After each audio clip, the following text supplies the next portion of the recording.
cured properly. I probably started doing a run of shirts after seeing this come out, you know.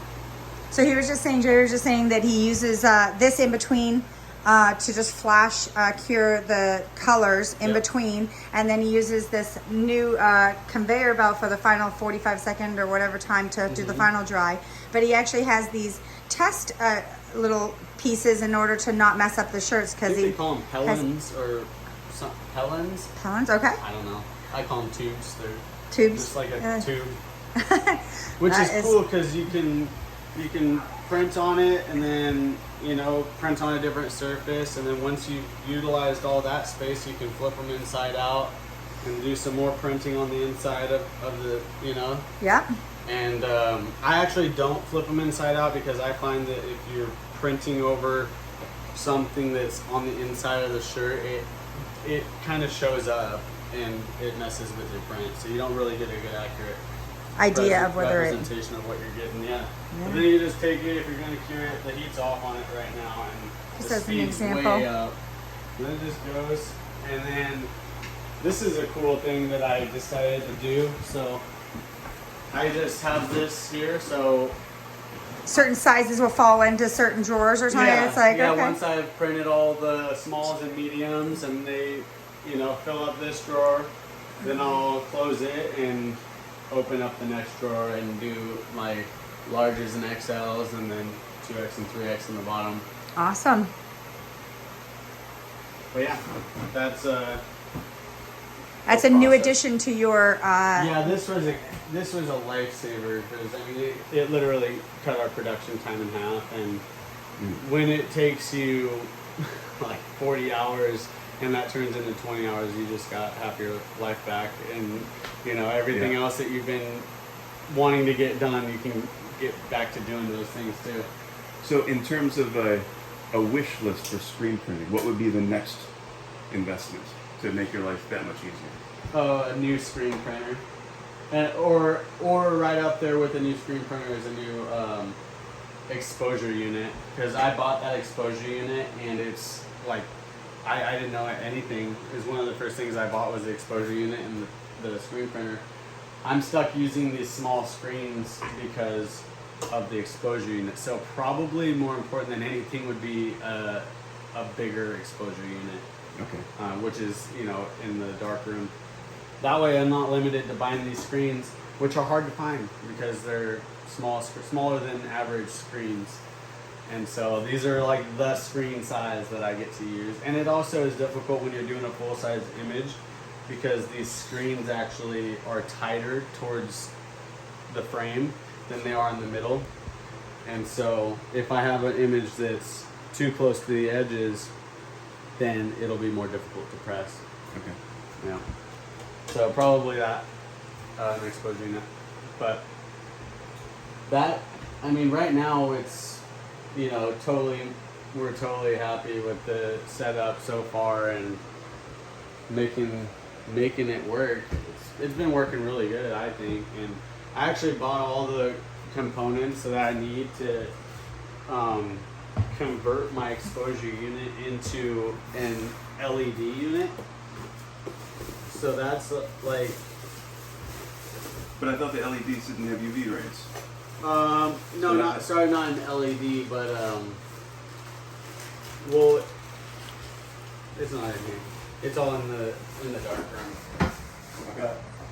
That's so it's like black lights, Okay. you know. Yeah, not an LED. Well, I don't know what I'm thinking. It's okay. But yeah, they're like LED strips, but they're black light strips. Okay. So I guess they, you know, pretty much look like LED strips, but they're. And so then how does that change your exposure unit? Like if you change the bulbs over to those, then it will. It'll decrease your exposure time. So instead of being like 2 exposing minutes or for whatever. 200 seconds, it'll be like 30 seconds. Oh, okay. And you have the components to do that, so that will cut your time But too. you need the upgraded machine. No, I was gonna gut that machine and just take the bulbs out and all the wiring, and put in like all different wiring and everything.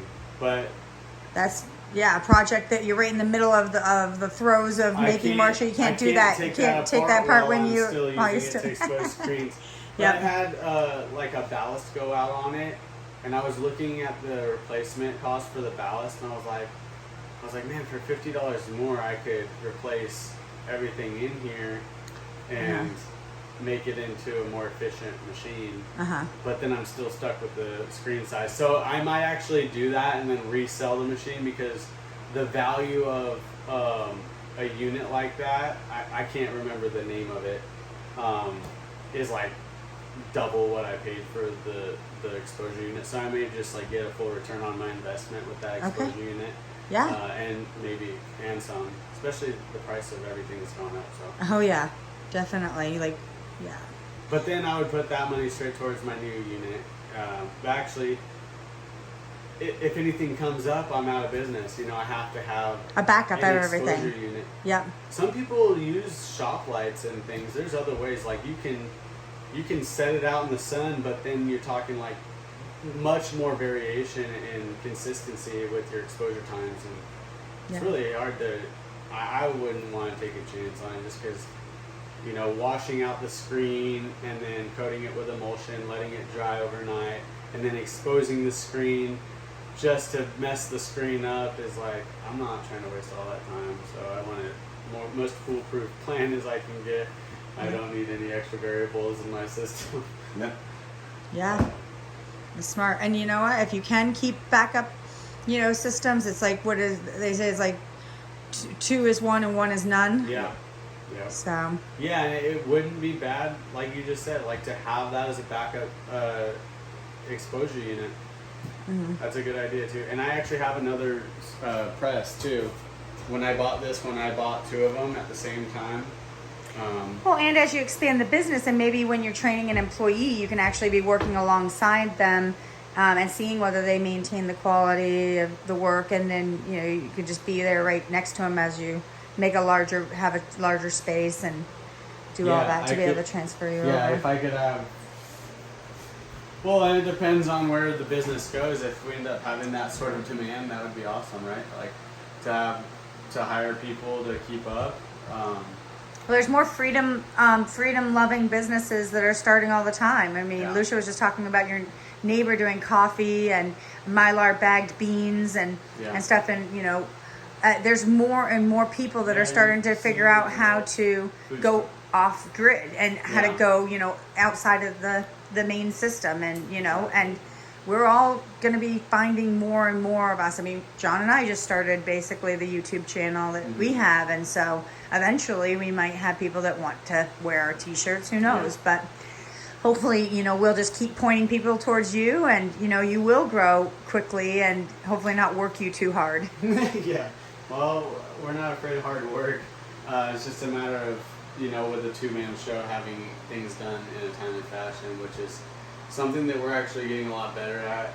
Getting systems in place, I think, was the biggest thing, is, getting the art done and then getting the screens done, and really putting fire underneath ourselves, because I've worked for someone else my whole life, and now I have to discipline myself to get to work. John and I have been through that in Alaska. I remember coming home from work and saying, what did you get done? And I was like frustrated in the beginning of our marriage, just trying to figure out, like, what did you do while I was at work all day? And he's like, well, I got caught up talking to the neighbor for 2 hours, and it was really hard to get away. And I said, you need to realize that 2 hours is 2 hours that you didn't get something done, and that if you were an employee for somebody else, they wouldn't have allowed you to just talk to somebody else. And so you got to be kind of like rude to people, and including us, and saying, hey, I love teaching you about my business, but I got to get back to work.